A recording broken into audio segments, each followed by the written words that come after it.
Magandang umaga mga bata. Welcome sa ating Araling Panlipunan class. So if you are ready, listen carefully and sit properly. Focus on the screen, guys. Okay, so tatalakayin natin ngayon umaga ang tungkol sa kabuhayan sa ating komunidad. Now, mayroon tayong pag-aaralan muna ng mga larawan.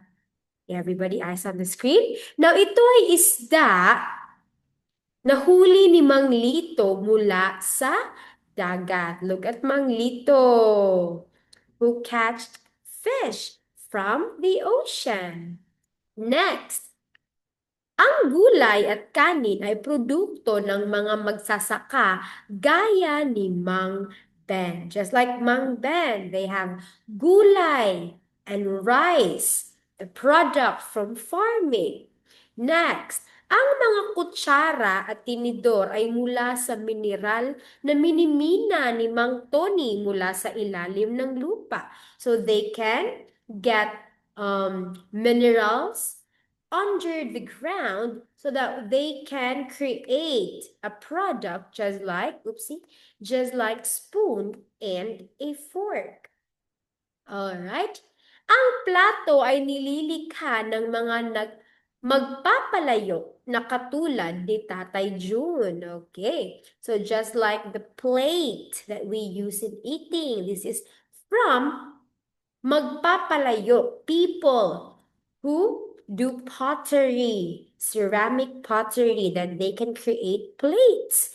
And ang lamesang kahoy ay mula sa mga troso na pinuputol ni Mang Teban mula sa mga gubat. So those trees that been cut, we can use that one to create wooden things like the tables, chairs, door, bunk beds. Okay, so this morning, ating tatalakayin ang iba't ibang kabuhayan. Now, before that, ang lungsod ng General Santos sa Mindanao ang tinaguriang tuna capital ng bansa. Tinawag itong tuna capital dahil dito nahuhuli ang pinakamalalaking tuna. Do you guys know what tuna is? Tuna is a kind of fish. It's very yummy. And in General Santos, somewhere in Mindanao, they catch the biggest tuna in the country. So that's why they are called the tuna capital of the Philippines. Now, let's move on with our proper lesson, ang kabuhayan sa aming komunidad. When we say kabuhayan, everybody say kabuhayan. Okay, so ang kabuhayan ay ang mga gawain na nagbibigay sa isang komunidad ng pagkakakitaan. In English, livelihood. This is what people do in the community so that they can earn money from working. Okay? So we have the very first example. Halimbawa ng kabuhayan, we have pagsasaka, farming, pangingisda, fishing, pagtutroso, logging, and pagmimina, mining. Let's first discuss pagsasaka. Ang pagsasaka ay nangangahulugan ng pagpapatubo ng iba't ibang uri ng pananim. Kaugnay din ng pagsasaka ang pag-aalaga ng mga hayop tulad ng kalabaw at baboy at manok. So when we say pagsasaka, this is farming. This involves planting different crops. It can be vegetables, it can be fruits as well. Okay, so in pagsasaka, not just planting, but also this involves what?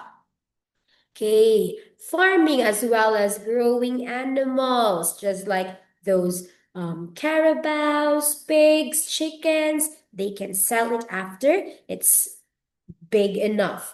Okay. Now, nakabatay rin sa klima at panahon ang uri ng pananim na maaaring itanim sa isang lugar. We cannot just plant watermelon, strawberries anywhere because there are plants that grows depending on the climate that that particular place has. Okay? Now, May mga pananim na maaari lang itanim sa tag-init. May mga pananim din na maaaring itanim lamang sa mga malalamig na lugar. There are plants that can be planted in a hot area, and there are also plants that needs cooler place so that they can grow healthy. Dahil sa pagsasaka, nagkakaroon tayo ng makakain. Did you know that because of farming, we have something to eat?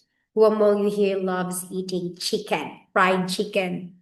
Ooh, I know lots of you love to eat fried chicken. How about pork chop, eggs, fruits, vegetables? Because of pagsasaka, we have food to eat in our table. Now, gumigising sila ng maaga upang magtanim sa ilalim ng init ng araw. Our beloved farmers, did you know that they really work so hard every day? They woke up early in the morning so that they can prepare, plant, and also matinding lakas ng katawan din ang kailangan nila. Hindi biro ang pagod na pinagdaraanan nila bago maihain ang pagkain sa ating mesa. It's not a joke. Before the food that we have at home, before it's served to us on the table, it came from a very, very hard work from our farmers. That's why do not waste your food. Whatever food you have at home, be thankful and eat all of it. What's in your plate? Because our farmers worked hard for you to eat that kind of food. Do you understand? Naiintindihan niyo ba? Now, ilan sa mga pangunahing suliranin kinakaharap ng mga magsasaka ay ang mga paminsalang kalamidad. The very big problem that farmers will face are the calamities that we experience in our environment. What are these calamities? It can be sunog, bagyo, floods, okay, drought. All right, so bukod pa rito, lumiliit na rin ang mga sinasaka nilang lupain dahil sa mga kalamidad na ating nararanasan. There will be chances that farmers don't have what? Harvest because of the calamities that arrives in our community that we get to experience from time to time. So that is pagsasaka. I have here an example of pictures of pagsasaka. Look how hardworking our farmers are. Can you see my screen? Okay. So they use carabaos, they use baskets, they do even wear long sleeve clothes just to protect them from the heat of the sun. So not just pagsasaka, we also have pangingisda, fishing. Ang pangingisda ay ang paghuhuli o pag-aalaga ng mga isda at iba pang yamang tubig gaya ng tahong, talaba, alimango at hipon. So when we say pangingisda, this is a way of catching fishes, not just in the ocean but also can be in lakes and rivers. But pangingisda is not just about catching fishes, but also like culturing shells like mussels, oysters, the crabs, the shrimps that we love to eat. Here are some examples on your screen. Look how big the fishes, the squids are. All right, who among you here loves eating seafoods? Seafoods are quite expensive now, right? So magkakaiba ang mga yamang tubig na makikita sa tubig alat at tubig taba. So in fresh water and salt water, there are different yamang tubig that we can see. Ang mga tubig alat ang pinagmula ng isdang kagaya ng galunggong at lapu-lapu. In the salt water ocean, in the sea, we can see there the galunggong, lapu-lapu, the squid, okay? Those are the yamang tubig na pwede nating makita sa tubig alat or in the ocean. Now, sa tubig Tabang naman, tulad ng ilog at lawa, ang pinagmumulan ng mga isdang tulad ng bangus and tilapia. Okay, bangus, the milk fish, is also a yummy fish. We can find that one in the tubig, tabang, or in the rivers or in the lake. So that is pangingisda or fishing. Our fishermen also work very hard to catch fish and other seafood so that they can sell it in the market so that people like us consumers, we can buy it. All right. Now, the third one, ang pagmimina. Ito ay tumutukoy sa pagkuha ng mga mineral gaya ng ginto, pilak at tanso mula sa ilalim ng lupa. Pagmimina is mining, okay, wherein they can go under the ground, where they can dig in to find minerals like ginto, gold, pilak, silver, and tanso, bronze, and other minerals that we can use to create other products. Now, these are examples of pagmimina. Okay, mahalaga ang pagmimina sapagkat dito natin nakukuha ang mineral na ginagamit natin sa pagbuo ng mga produkto gaya ng bakal, alahas at telepono.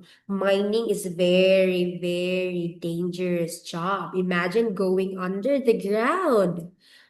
Okay, imagine if there's an earthquake or what? God forbid. Okay, so this is also important because from mining, we can get their minerals, okay, that we can use to create metals, jewelries, telephones, wires. So mining is the key for us to create other products that we can buy in the market.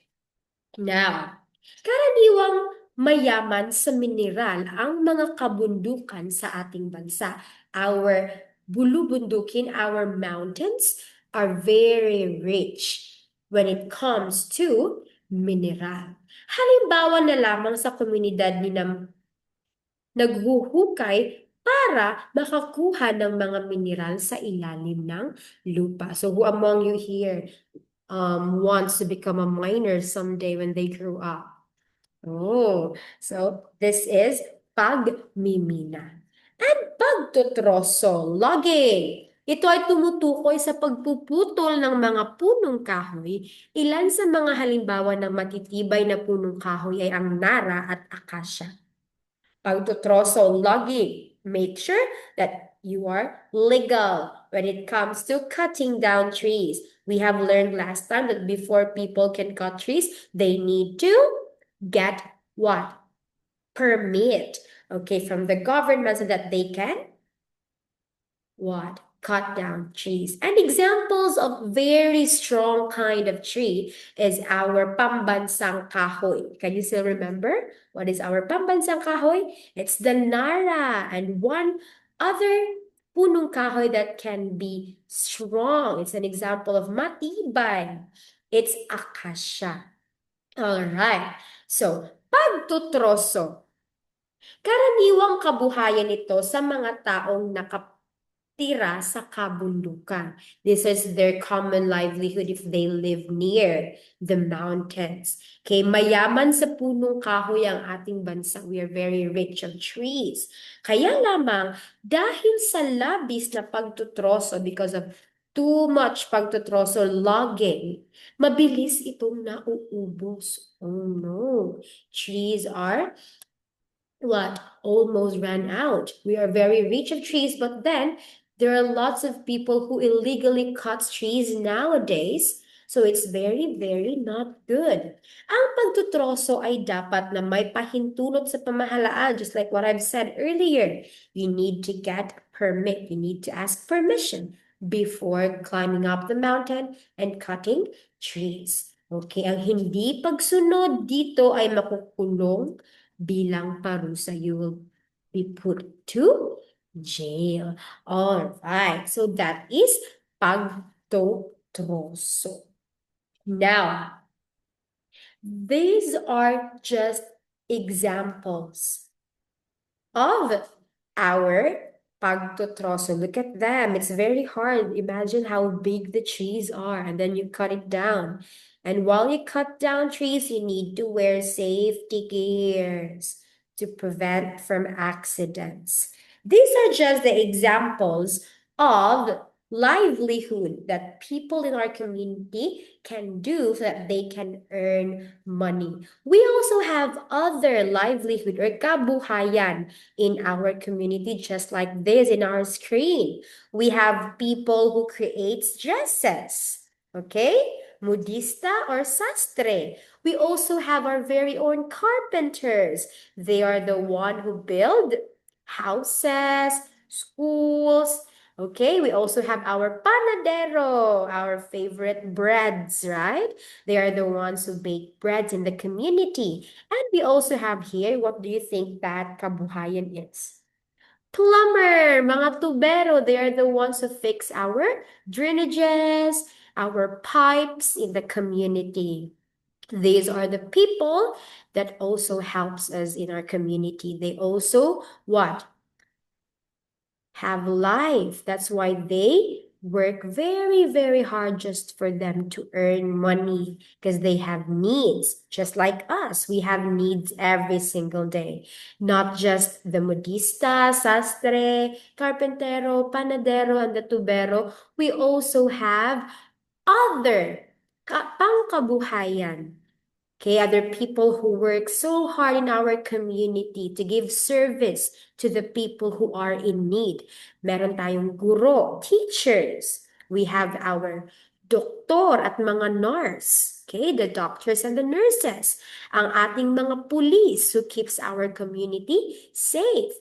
Meron din ating mga pintor na nagpipinta ng mga sining. Okay, and also we have architects, engineers who plans, okay, make plans and designs building, bridges, okay, and other infrastructures. So these are mga examples, mga halimbawa ng kabuhayan na maaari nating makita sa ating komunidad. And all of them, okay, all of them are very, very important in the community. So can we give a clap for all of the people who work hard in the community? Because without them, maybe life wouldn't be this good because all of their jobs are important. They extend help to the people, those who are in need. So I hope you guys learned something from today. Kabuhayan. Now, for this morning in our AP class, kindly get your AP book after this video. Kindly answer pages 150 to 152. Okay? 152 only until letter C. All right? So don't forget to do your book activities for this week because next week, I am going to check it. So maraming salamat sa pakikinig. I hope you learned something today in AP class. Thank you, everybody. Good job. See you in our next one.